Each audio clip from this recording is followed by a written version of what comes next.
दिव्य ज्ञान।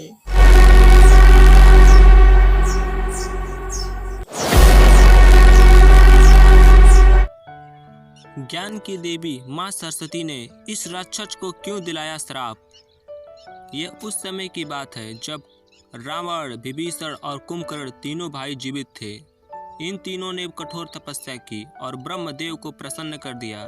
ब्रह्मदेव ने कहा, वत्स वर मांगो, बताओ तुम्हारी क्या इच्छा है, तुम्हें क्या चाहिए। तब रावण सबसे पहले आगे आया और उसने कहा कि हे प्रभु, मुझे सोने की लंका दे दीजिए जिस पर मैं राज करूँगा। देखा आपने लापरवाही का नतीजा। ये वही लंका है जिसे बजरंगबली ने अपनी पूंछ में लगे आग से इसको जलाकर नष्ट कर दिया था। तब ब्रह्मदेव ने कहा कि बताओ विभीषण, तुम्हें क्या चाहिए। तब विभीषण ने कहा, हे प्रभु, मैं सदैव धर्म के पथ पर चलना चाहता हूँ, मैं धर्म की सहायता करना चाहता हूँ। अब कुंभकर्ण की बारी आती है। ब्रह्मदेव ने कहा, वत्स कुंभकर्ण, बताओ तुम्हें क्या चाहिए। कुंभकर्ण बहुत ही खुश हुआ। वह इंद्रासन मांगना चाहता था ताकि वह इंद्रलोक पर राज करे। इससे सभी देवी देवताएं भयभीत हो गए कि इंद्रलोक पर राक्षसों का राज न हो जाए। स्वयं इंद्रलोक का सिंहासन भी डोलने लगा। इससे इंद्रदेव बहुत ही परेशान हो गए और वो भागते भागते माँ सरस्वती के पास गए। माँ सरस्वती ज्ञान और विद्या की देवी हैं और यह स्वयं ब्रह्म जी की पुत्री भी हैं। तब देवी सरस्वती जी ने कहा, हे देवी देवतागण, आप लोग निश्चिंत होकर अपने घर जाइए।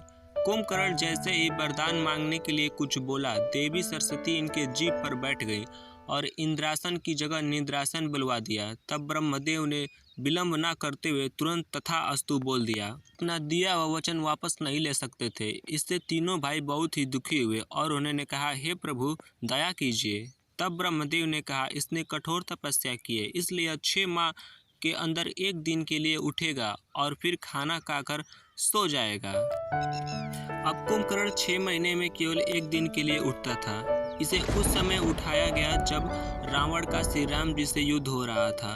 कुंभकर्ण को उठाने के लिए भालों से कोंचा गया, इसे भोजन की सुगंध दी गई और इसके पास में सुंदरियों को रखा गया। जब यह कुंभकर्ण उठा तो युद्ध के मैदान में महाविनाशक सिद्ध हुआ, जिसे श्री राम जी ने अपने बाणों से मारकर मृत्यु दे दी। रावण और कुंभकर्ण की मृत्यु के पश्चात लंका का अगला राजा विभीषण बना। यह विभीषण धर्म के पथ पर चलता था। हालांकि वह लंका जर गई थी शनिदेव और बजरंगबली के प्रभाव से। कुंभकर्ण जीते जी तो स्वर्ग को नहीं प्राप्त कर सका, लेकिन वह मरने के बाद स्वर्ग में उसका एक विशेष स्थान था।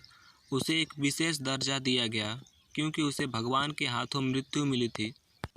शनिदेव जिसको देख देते थे उसका विनाश निश्चित था। ऐसा ही लंका जर गई थी। और इंद्रदेव से भी दुश्मनी नहीं लेनी चाहिए क्योंकि इनका सामना केवल भगवान ही कर सकते हैं, कोई राक्षस नहीं, क्योंकि ये बहुत ही छलिए हैं। कहते हैं कि परिश्रम करो तुम्हें उसका फल अवश्य मिलेगा, परंतु कुंभकर्ण के साथ ऐसा उल्टा था। उसने बहुत ही परिश्रम किया लेकिन उसे उल्टा फल मिला। किसी अन्य टॉपिक पर अगर आप वीडियो चाहते हैं तो हमें बताएं, हम पूरे फैक्ट के साथ आपको बताएंगे।